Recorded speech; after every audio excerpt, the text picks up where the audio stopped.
ባለጌ ሄሎ ሄሎ። እሺ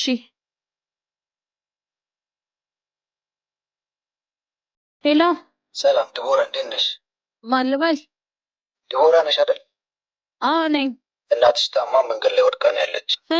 ሐኪም ቤት እየወሰድናት ነው።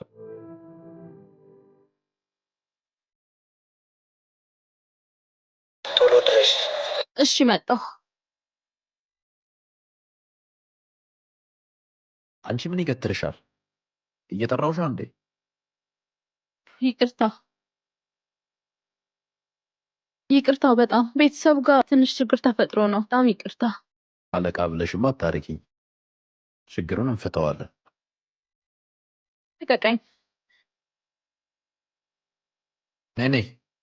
ይህ ምንድን ነው? ኤድ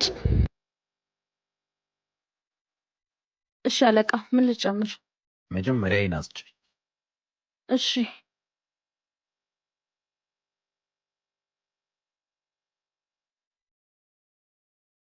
ሁሉም ነገር ዋጋ አለው። ዋጋሽን ተናገር። አንተ ባለጌ! ምን አይነቱ ስድ ነው?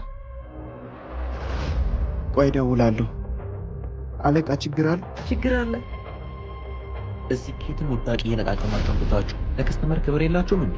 ዲቦራም እንዴት ተፈጠረ? ያለኝን ሁሉ አደረግኩለት። እኔ ማዘር ታመም የተደነባበርኩ ቢሆን ያልታዘዝኩት ነገር የለም። እሱ ግን እኔም በገንዘብ ሊገዛኝ ፈለገ። እሺ ተረጋጊ። ሁሉንም ነገር አይቼዋለሁ። ገንዘብ ይቅርብን፣ ውጣ ማለት ውጣ። ወንድ አይደለሁም፣ እሰራላችኋለሁ። ተውለጂ። እሺ አለቃ፣ አመሰግናለሁ። ግን እኮ መንገድ ተዘጋግቷል። እንዴት ነው የሚሄደው? እኔ ጋር ያዲ ኤሌክትሪክ ሞተር አለ፣ ወስደሽ ትመልሽልኛለሽ? ቤቴ ሩቅ እኮ ነው። መንገድ ላይ ቻርጀር የተጋብኝ። ኧረ እሱማ ሀሳብ አይግባሽ። በአንድ ጊዜ ቻርጀር ከ100 እስከ 110 ኪሎ ሜትር ይሄዳል። ባይሆን አንቺ ለእናትሽ ቶሎ ድረሽላት። እሺ በጣም ነው። እሺ አመሰግናለሁ።